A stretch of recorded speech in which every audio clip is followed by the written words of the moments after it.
good to see everybody tonight. And look at our prayer requests. Continue to pray for Helen Bounds, Cornelius Bright, Betty Clothier. I just never know whether to give it an English pronunciation or French.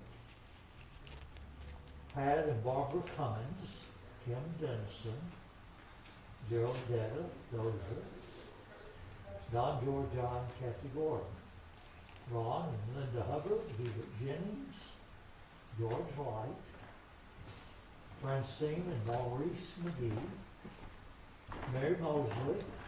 Come in. Latifah's on here, she's having a birthday. Bill Parsons, Fran Roberts, Sierra Shuck Sparrow, Ronnie Whitt, Jacoby Yarbrough. And then we're still praying for the Austin East community. And then the family of Walt Miller, who passed away, and the family of the young man that was killed at the school, Anthony Thompson Jr. My partner for this week's prayer attention is Thrive Rouge. And you'll notice our homebound, Jackie McClure, Margaret Myers, Nancy Sanders, and Patricia Griffith. Have you had any contact or any word from any of these to share with us? I think Elton, my mom is, I think, is getting on the time where she's back on track pretty well. I appreciate the prayers, thank you. But she's starting to look a little bit more normal, a little like that. We haven't all beaten up on her and stuff. When she hit the face, she really, everything just totally loose. Oh, I know, right? The blood's kind of beginning to drain back, so it's looking improved. Looking more and she's feeling better too. Okay, that's Fran Roberts. Yeah. Everybody knows, I guess. The Sierra's stuff, she just had an operation, she had a recurrence of cancer. We prayed for her a couple of years ago and they diagnosed most of it brain cancer. And she had a little recurrence of that and they cut back out. But she's graduating this year, she's a senior. And Okay. she just got accepted to Georgia Tech. So she's got a lot of things going in her way, but now she's got to do some chemotherapy and that's what that is now. So we're trying to eradicate everything. But she is definitely on an, I think, improving standpoint. She's been St. Jude. Okay. Anybody else or anything else that you'd like to add to our prayers? We have not heard from Jackie McClure. As far as we know, he's still scheduled for surgery tomorrow. Okay. We thought it was a week ago, Thursday, but just David told me that it's delayed a week. Yeah. Or else we were mistaken. No, he was scheduled for last Thursday, but he was in the hospital, had fluid drained, and that took longer than it was supposed to, so they had to postpone the surgery. Okay. Well, Jackie hangs in there.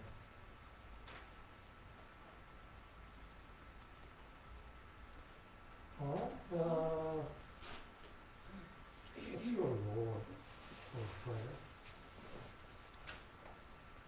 Father, we thank you that you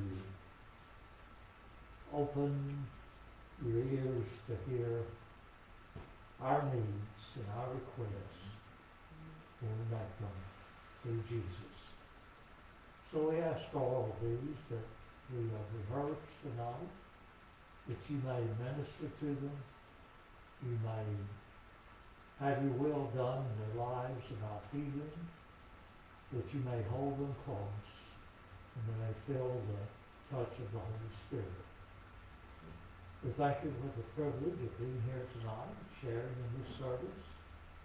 We ask your blessing upon Jesse as he speaks to us and teaches us and tells us of the work that's being done through Project GRAD.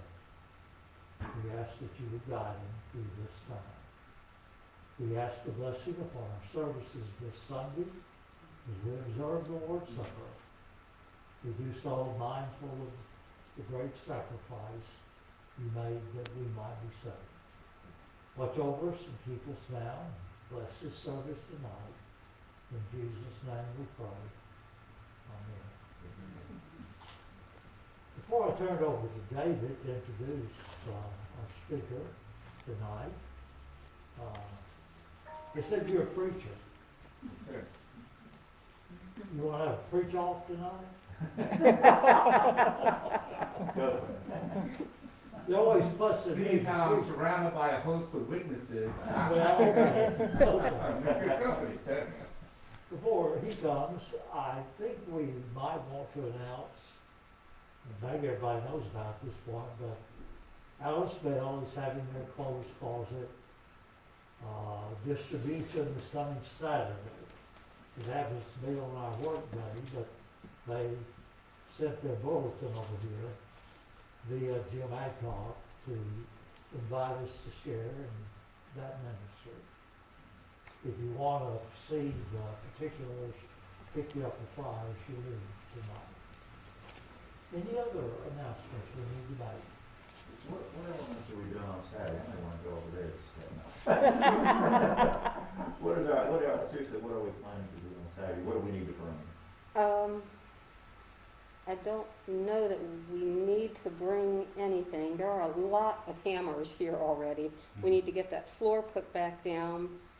We have a drill here, and that floor should be put down in with screws, so that when it needs to be torn up again, it's easier. And then some general cleaning. I think we're going to have all the tools here. I have a list in my office, but I don't have it We in my have office. stuff for working outside. We have lockers and things like that. There's some areas that, right up that walkway coming in, the handicap is Yeah. covered with roses right now. And thorns. Do you know if there are lockers down in the... Trimmers or whatever, something for, I will check that out and send out an email. If you have and want to bring, that's fine, but I there's an have awful lot of stuff here. a set of power clippers to get to the roses. Well, Okay? Well, it's good to have a guest here, the preacher brother. David, you introduce Jesse to us, please.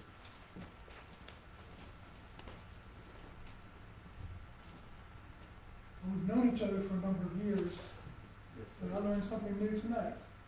Was it your daughter that you said yeah, came here yeah. and participated in the daycare program years ago? Yes. It's a connection that we didn't even know about.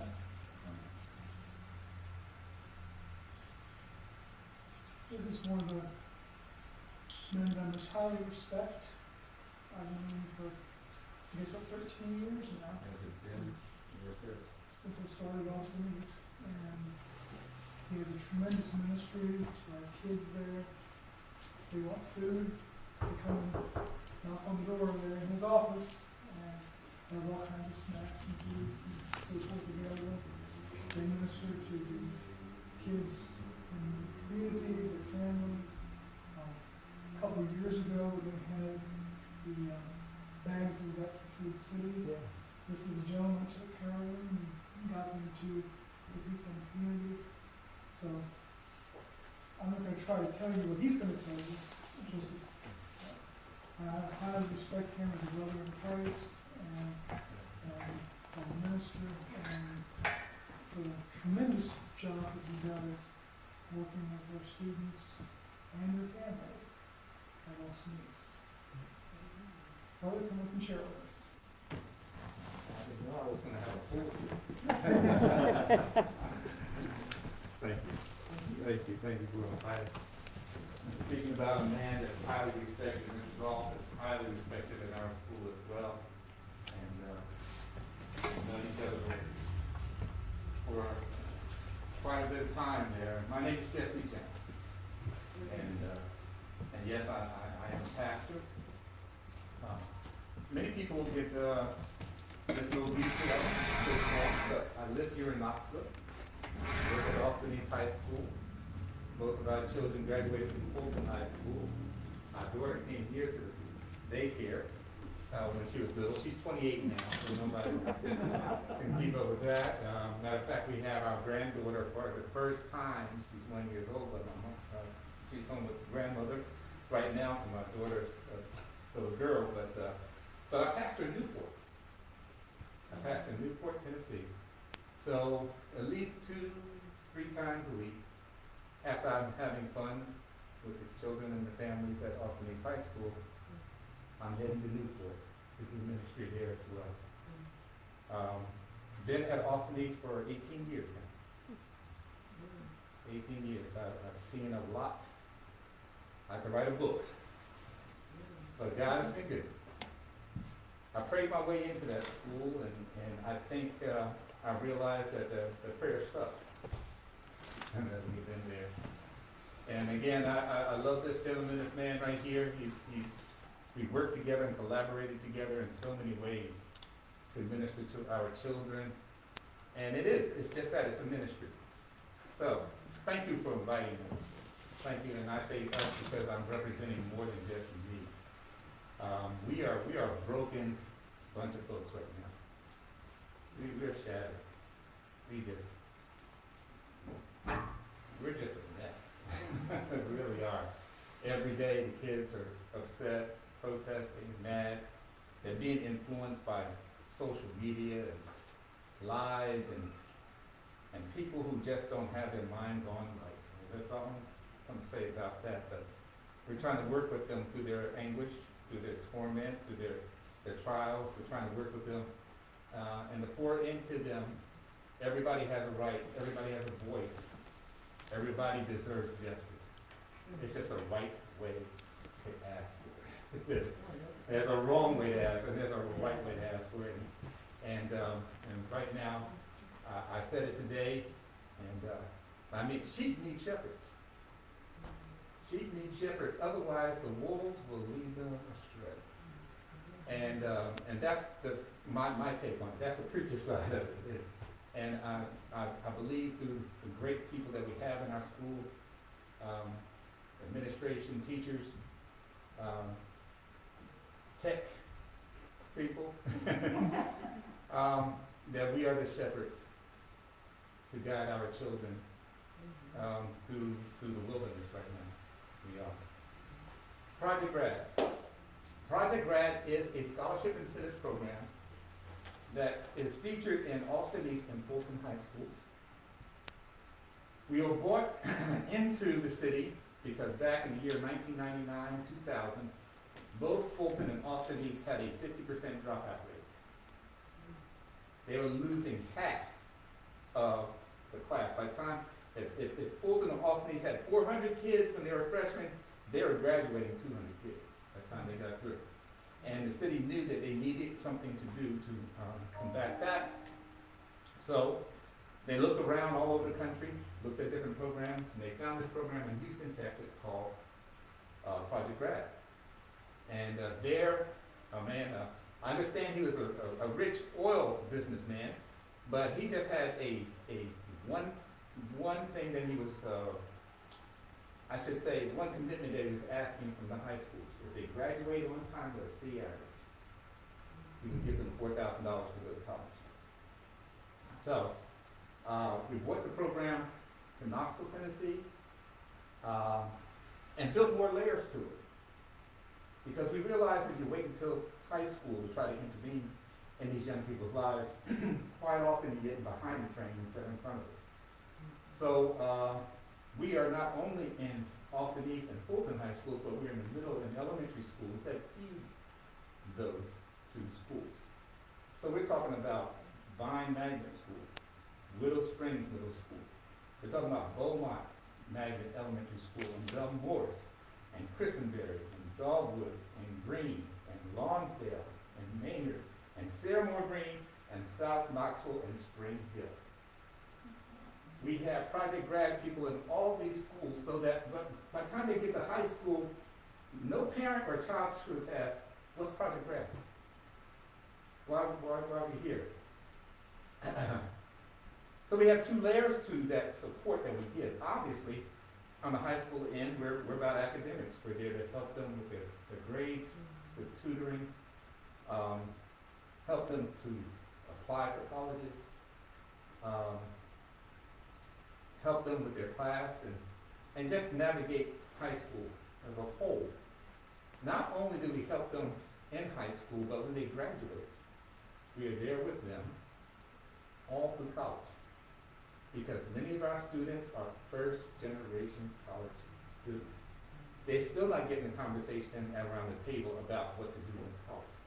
They get there and they blow all their lunch money, all their food money in the first month because they never had a continuous card that you could just swipe and eat all the food you want. Oh my goodness, you mean that? You know, that was 2 meals a day. It was supposed to last you for the rest of the semester. You know, laundry, getting home. Tragedies like this will get a kid out of college in a New York minute and they'll come home. They'll come home to mama and grandmama. They'll forget about college because why? Because there was a tragedy in the community and they worry about the city. Those are the kind of the dynamics that we deal with, whereas sometimes you can say, yeah, I'm all right, child, it's good. No, I gotta get home and see mom. Forget about school. So we have to work with them. I'm sorry, it's hard to breathe sometimes. You can take the mask off. Am I safe enough? Yes. Sorry. Yeah, go ahead. Bless you. Well, when we do music, when we preaches, we Oh, yes, thank you. drop them off. Spread the oil and all that. And plus, we get more expression from your face.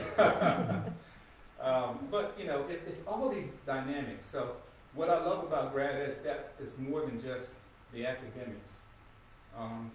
My position with the school is called Student and Family Support, as Mr. Goff said.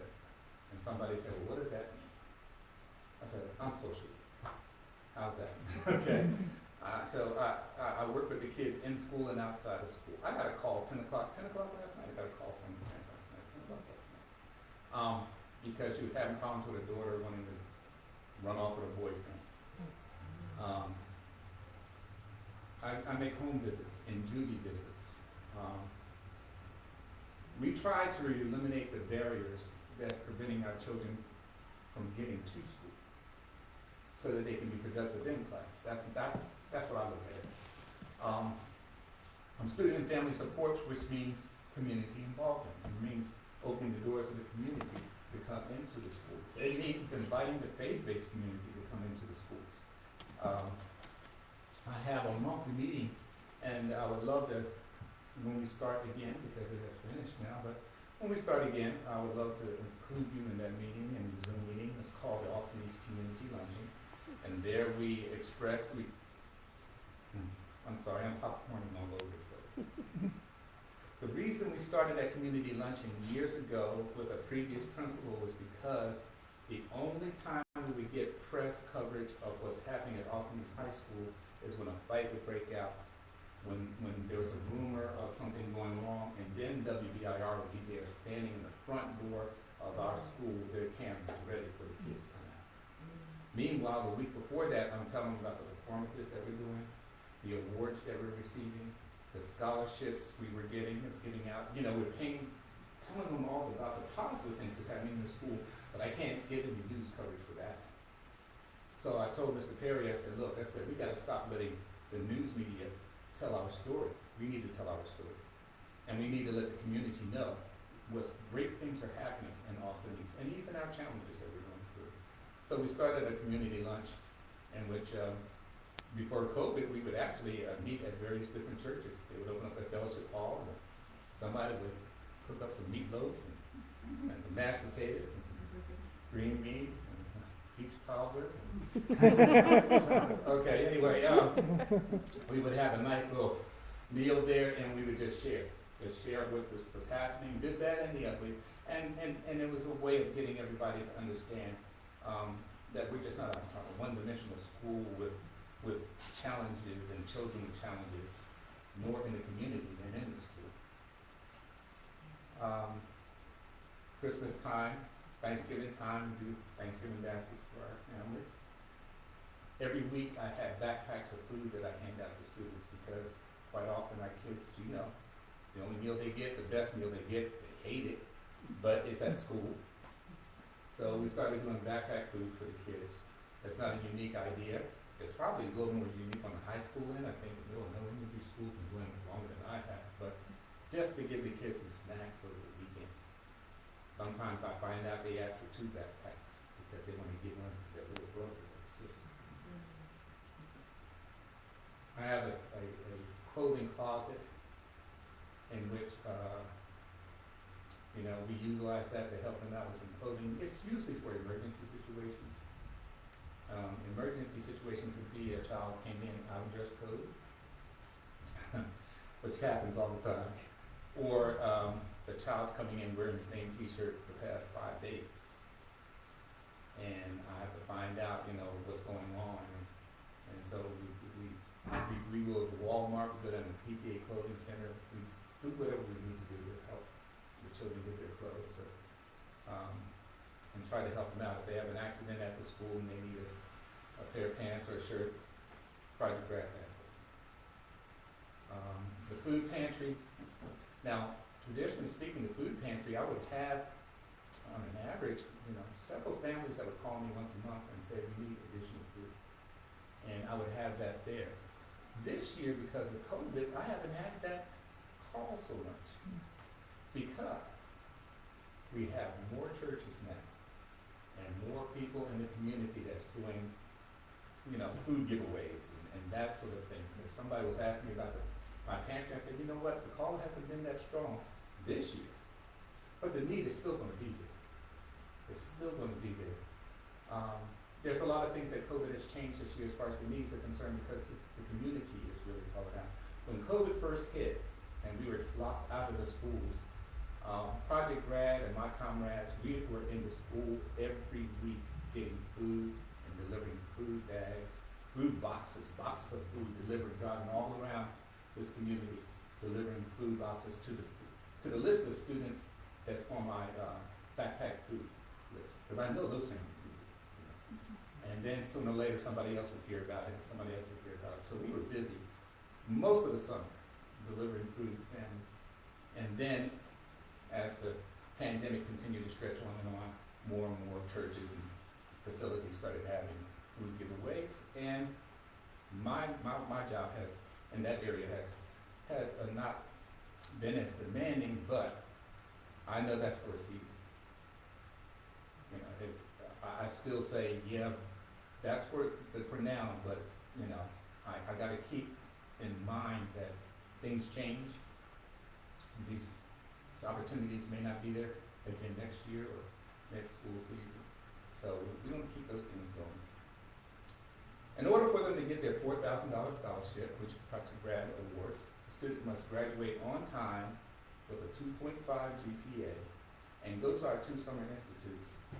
At the end of their freshman year, we take them to Pellissippi State Community College out in Hardin Valley. Anybody knows where that one is? Mm-hmm. Okay. You know how many of our kids know where that campus is? Beautiful campus. I was blown away when I saw it. I was born and raised in Philadelphia, Pennsylvania, by the way. And when I saw that as a community college, I was like, what? I couldn't believe what a beautiful campus that is. Our kids don't know about that. So what we do is we take them out there for a couple of weeks, 2 to 3 weeks in the summer, so that they can have a experience of what a community college can be. And that can be you. You can do this, okay? Then at the end of their sophomore year, we take them to the University of Tennessee. Many of our students can see UT from where they live, but they'll never be on that campus. And so we take them there, and traditionally, we won't do it this year, but traditionally we take them in the dorms. We stay for 2 weeks in the dorm, have them hump those hills, walk those hills, take some classes. In the evenings, we have extracurricular things, or, you know, at the swimming pool, or bowling alleys, or whatever the case may be. Team leader, group exercises, and that sort of thing. And again, to let them have that experience of what a 4-year college could look like. And that you could do this, you can do this. I know $4,000 is not a lot of money, but I'm here to tell you that I was grateful to God that both my son and my daughter got their Project GRAD scholarships from Fulton High School. I remember when Project GRAD first came to Knoxville, I was working. Here's another thing, I don't know if you remember this, but my first career choice was graphic arts. I worked for just about every major graphic arts or illustration company in Knoxville. I think I was the only 6'2" black man who was making a living in graphics. And a lot of people knew me, but I didn't know them. But it doesn't matter. All I'm saying is, I was working with a coworker, and her husband's a pro bowler by the name of Leroy Thompson.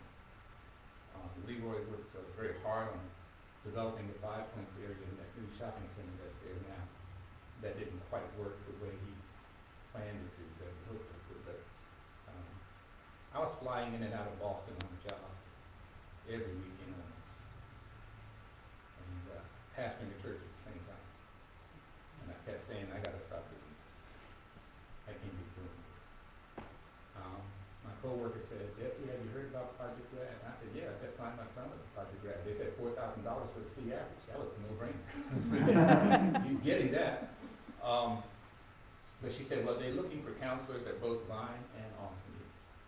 They tried a couple at Austin East at the time when I came to the golf. 2 other counselors came there and left that school. And I was like, well, and she was like, Jesse, you're good with children. You've been around, and I'll be honest with you. Also, at the same time I was having this conversation, I was completing my counseling and grief counseling and trauma counseling courses with University of Tennessee, because I was going to go to UT Hospital as a chaplain. That's where I was going to. I said, I got to stop doing this. I'm going to start doing that. Like one is going to be easier than the other. But through that series of classes and training, I was qualified to take on the position as social worker for Project GRAD. I interviewed with them. I kept talking about ministry and God, and many people that I was there with. Montana Jones was the principal of Vine at the time there. Marion Quinn was the principal at Austin East at the time. I've been to their churches. I preached there before. And they knew me, but I didn't know them. But I walked out of that interview, and my wife asked me, she said, how do you do it? And I said, you know what? I said, I just blew that job. She said, why? And I said, I'm standing there in front of the school board talking about God and ministry and what the Lord is doing and how the Lord placed in my heart. My dad ran a boys club in Philadelphia to stop the gang violence in our neighborhood, and that's always stuck with me. And I talked about my growing up and going to Overbrook High School in Philadelphia, and every day I went to school scared, literally scared for my life, but that was the way we lived. Had a mom and dad that loved me, Christian parents, but once I hit that door, that didn't happen. I was going to school, and my life was in God's hands. That's the way I read school every day. And I left there, and I said, well, talk to the school board about God. I said, that's pretty good. Well, long story short, Marion Quinn called me that night, Montana Jones called me that night, so we would love to have you at our school. I felt I'd do better in high school because I think in middle school there's a lot of hugs and kisses and babies and wiping noses and stuff. So I said, I think I'd do better with high school. And when I got to Austin East High School for the first year, I kept being asked, how long are you going to stay? How long are you going to stay? But that's been 18 years. And I'm not going anywhere. Ever seen it like this?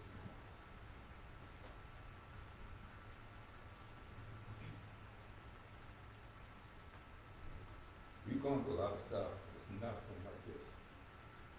Nothing like this. But God, I feel like God has called us and He's equipped us for times like these. That's why we're here. That's why Mr. Goff is still there. He's equipped us for times like these. And I'm not coming down off the wall.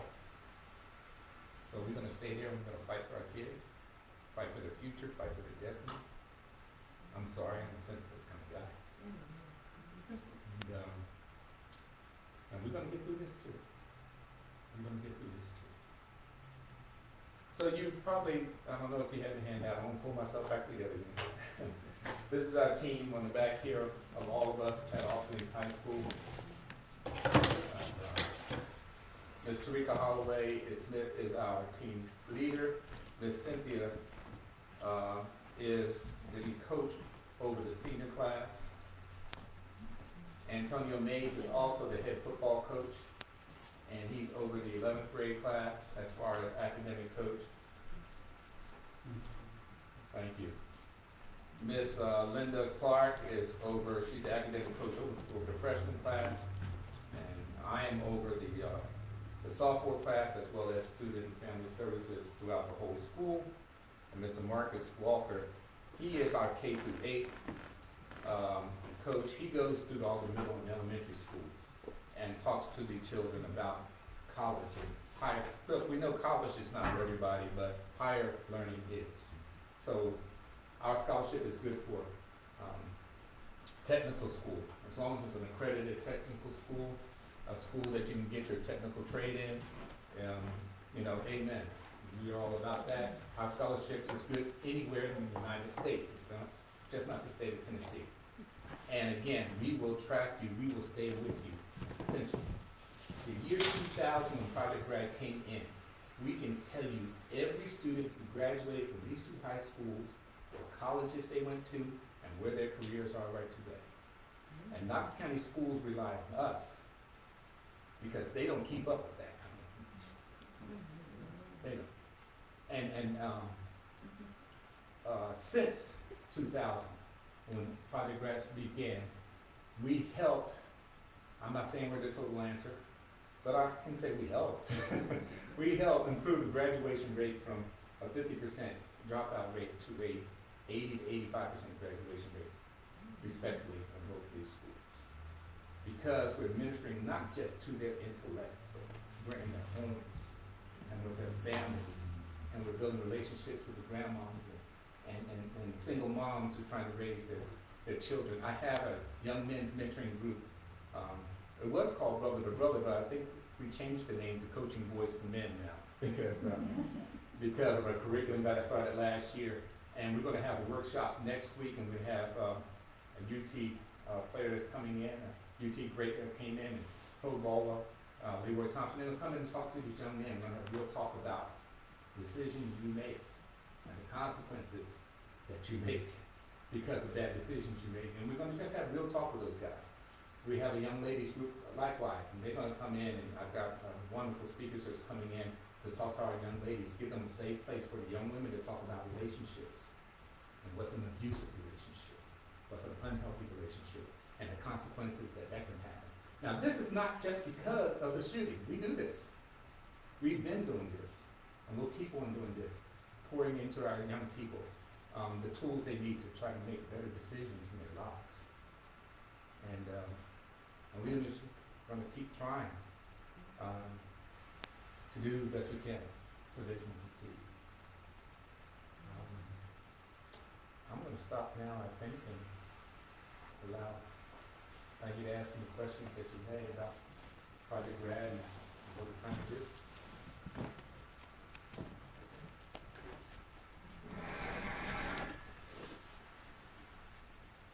Either I said an awful lot or I confused you an awful lot.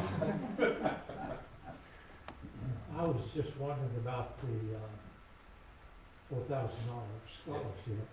Couple of questions about it. I think you mentioned in Houston they started with that Yes.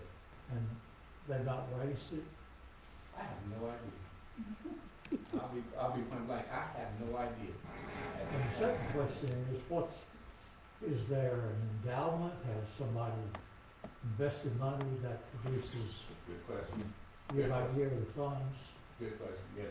So starting out, Project GRAD had, great donors, Avon and Pilot, the big donors to Project GRAD. Project GRAD was partially funded by private donors and Knox County Schools. And we still are. We've come under the umbrella of Knox Ed Foundation.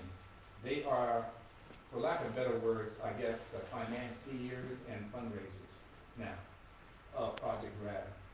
So Chris Letsos is the CEO of that component, and I believe that kind of came about because some of you may remember a couple of years back, Knox County Schools was going to cut their funding to Project GRAD. It caused a big stinky stink in our community, and I'm glad it did. Because I think what Knox County Schools was looking at was numbers. How are your numbers doing? Is your graduation rate going up, or is it going down? You know, look, we're just trying to keep them. We're just trying to keep them from the streets and keep them from being killed and keep them focused, you know. But they were all numbers driven. And so they didn't understand.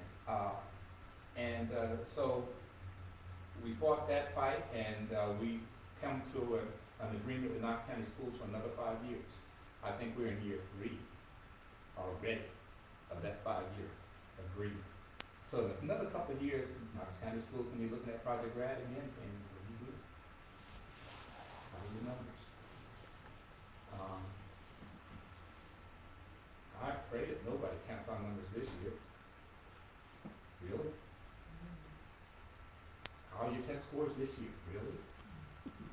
I mean, and that's just COVID. That's COVID related. Nevertheless, of the shootings that we've had and the deaths we had, I pray nobody really grades us this year because it's not good. It's not pretty at all. But what do you expect, you know?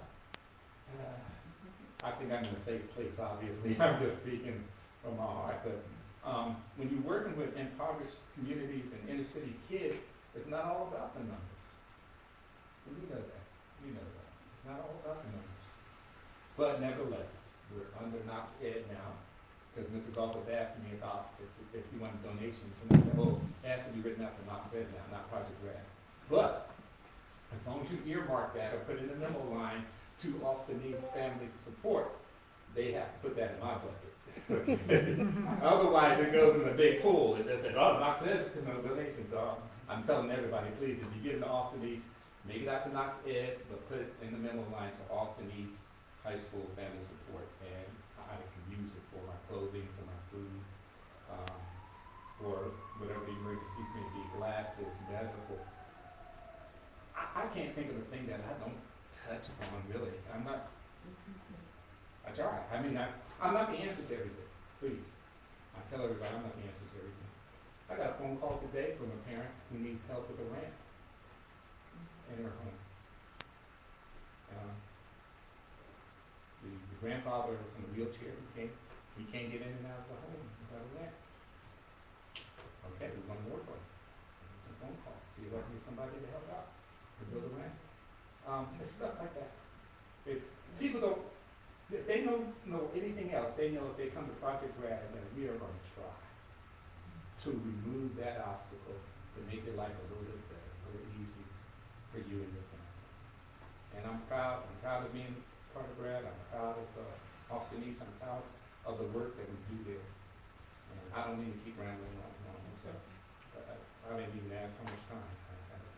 You still got plenty of time. Plenty of time. He said it. But nevertheless, like I said, my kids are products of Project GRAD. My son is a police officer and a master in the Marine. Very proud of my son. But he got out of the Marines, and we thought we could pray prayers, easier prayers after Afghanistan and Iraq. We thought we could just breathe a sigh of relief from those prayers.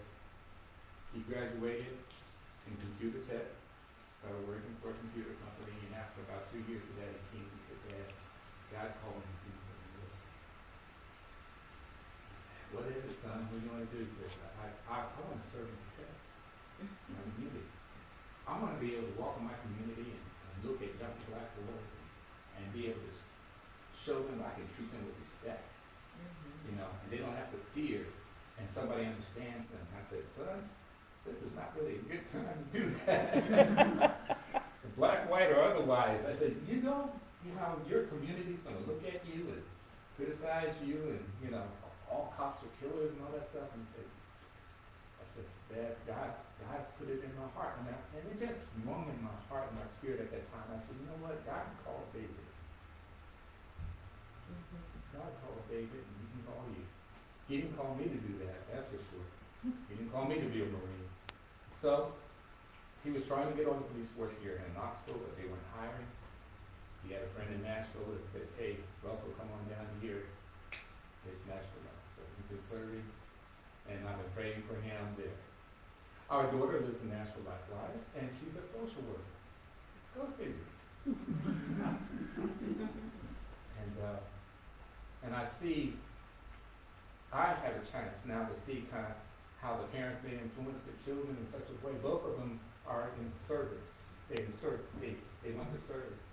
And I'm very proud of both of them for their hearts to give to the community and to serve the community in the best way possible. So, and my wife just retired from the University of Tennessee. She worked at UT and graduation office there for 35 or 36 years.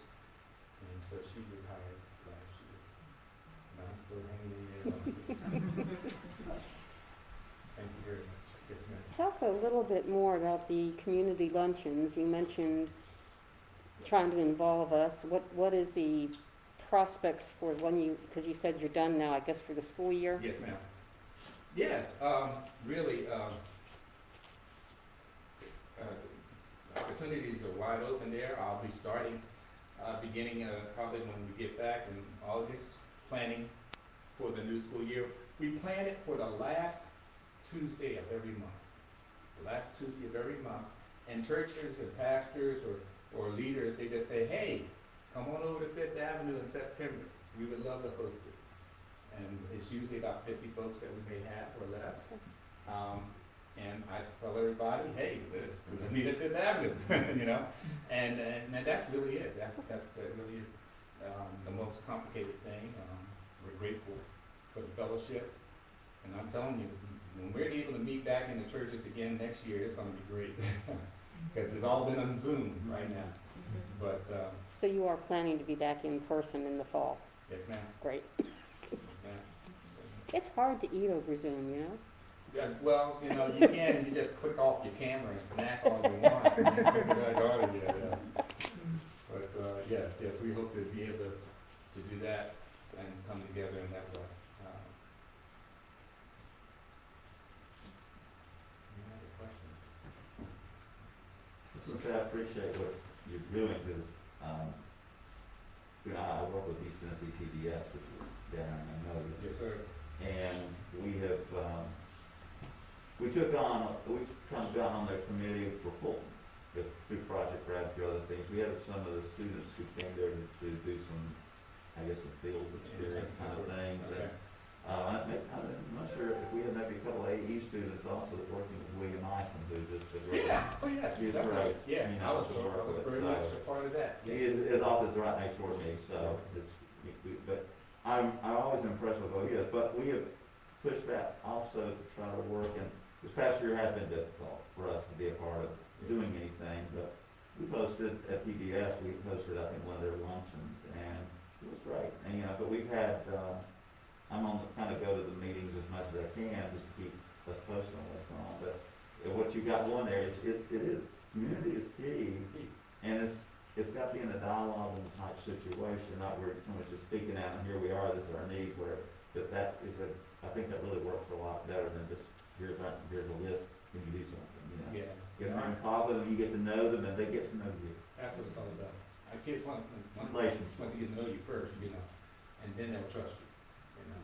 And you tell William I said hi, by the I way. will. And tell him don't give up on us. We've He's got a heart. Yes, he does. I hope he gets some more students back in that program with him, and you know. So we had a state-of-the-art television studio at Austin's High School. I'm talking about wonderful state-of-the-art equipment there. This is the stuff that it just drives me up the wall, because every year I'll come back to my school and another technical skill or technical class seems like it was just removed from our school. We did have carpentry, they took that out. We had masonry, they took that out. We had audio video tech, they took that out. We had architecture, they took that out. We had computer science, they took that out. What else? Tailoring? Tailoring, that was the first one, they took that out. We still have cosmetology, and we still have the cooking. Culinary, thank you, I couldn't think of that. Okay, we still have those two. But one of the things that now when I was growing up, everybody's gotta have a passion. Graphics was my passion and television was my passion. I went to college with a double major in that. But I came back and they took all of our equipment away because I was getting those students for William through that training program, you know, and they could see how, you know, the path of success through that. I was so mad. I still don't know today why they dismantled it. They took out our television studio, but, you know, doggone it, they took it on over to Fulton and put it over there. You know, at least Fulton has it. I didn't see why it had to be an either or. Why couldn't Fulton have their television studio and we have ours too, you know, so. You just hit on another nerve with me, so that's okay. All right.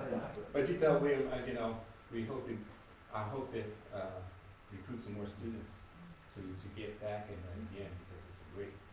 Well, I know I've done some podcasting with the Black and Appalachia Yes. series that they're working with and Yeah. stuff, so I see from time to time people, I don't know who they are, but they're going, you know, there's some activity there, especially that's involved with that, which I think is great. But it was a natural flow when we had the television studio, for me to get them in that extracurricular. Now you kind of a disconnect, but I haven't given up on it, and I hope we can continue to do that sort of thing. I'm over and I'm mentoring so many different extracurricular programs. We have a robotics group, and we're trying to teach our children, again, you know, the possibilities and careers through STEM. And so I mentor a robotics group, and every year we always have a big competition at the University of Tennessee. Of course, we didn't have that this year. We were supposed to have it virtual. We were supposed to build a bot and do it virtually and send in the videotape, but school's been off and on and off and on and off and on so much, we never did finish the bot. So we didn't have a successful year with robotics. Got a garden group, also a garden club, that we haven't met all year, but my volunteers are coming over tomorrow, matter of fact, and we're gonna be in the Greenway, putting flower beds in and garden stuff there. And hopefully when the kids come in and at the end of summer, they'll see some of this stuff sprouting up and they say, hey, you know, we want to be a part of that. I'm thinking forward, obviously. I mean, forget about things that we couldn't do last year or this year. Let's move forward and start planning for next year, because all things are possible. They're all possible. And, so I got my young men's group, my young women's group, my robotics group, the garden club group. What else? I can't do ethics bowl, that's you, chess. But there's a lot of great things going on, great things. Austin East Theater Department has won the state competition in the state for their acting and theater and so forth. That's big news, and it's totally being ignored right now because of all this other stuff. Mr. James done a great job there, Peter. Great job. So, I don't know. Have I made any sense about anything about what we're doing with Project GRAD and also this high school? So, if you need me, holler. You know where I live. And just ask for Reverend Jones. And when I first came to the school, that was an issue. Big ask for Reverend Jones. Houston had a grad office that would come up and inspect our books every year, because we're social services. So you got to look at the books, see how many kids you serve, what did you do, how many hours you spent counseling. I remember one time Houston came up and they called, Reverend Jones, you got this or this? I said, yes, okay. So I went up to about walking back to my office. Are you a preacher? Mm-hmm. Do you preach? On Sundays? Yes. I'm walking back. Do you have a church? Yes, I do. I'm a pastor. And I guess they were trying to think so hard about how the fashion is like a statement. You know, you can't be talking about religion in school. And I paused and I said, You look on my door and it says Jesse Jones, Project GRAD. Here's my card, it says Jesse Jones, Project GRAD. I said, I'm here to help our students and our families the best way possible can. Now, my principal in the community knows me as Reverend Jones because I preached around here a time or two, okay? And so they just give me that respect. I call me Reverend Jones, but my name is Jesse. Here's my books. Take a look at them. But I'm proud to say that I never had to compromise on my faith.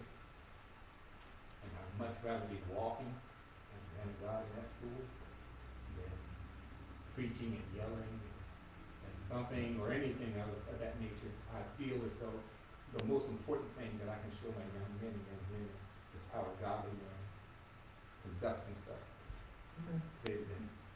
So that's what And he does it. He does it day by day. Thank you. Jesse, thank you so much. You not only informed us, but I think you also inspired us. We appreciate you coming and sharing with us.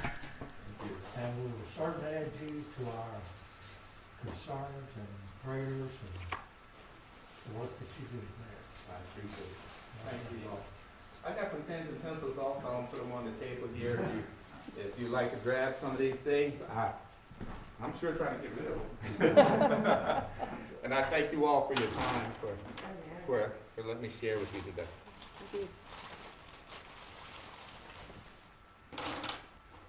Thank you. All right.